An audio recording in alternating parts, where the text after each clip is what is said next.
दोस्तों नमस्कार, मैं हूं प्रसन्नजीत और आप देख रहे हैं इंडियन टीच हेल्प।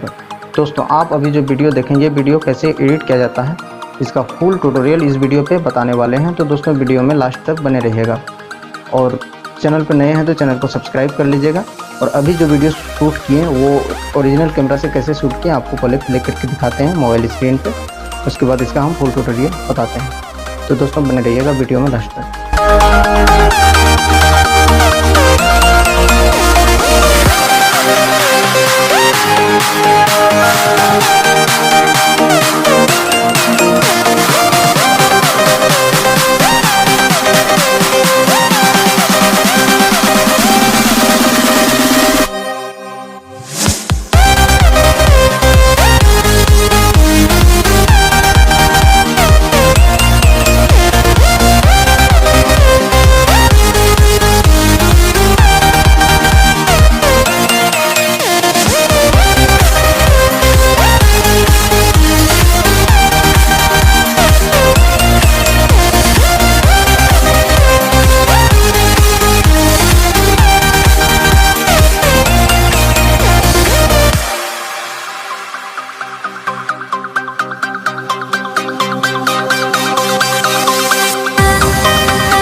दोस्तों उम्मीद करते हैं आपको ये वीडियो अच्छा लगा होगा, तो वीडियो को एक लाइक करें, एक अच्छा सा कमेंट करें और दोस्तों के पास अधिक से अधिक शेयर करें।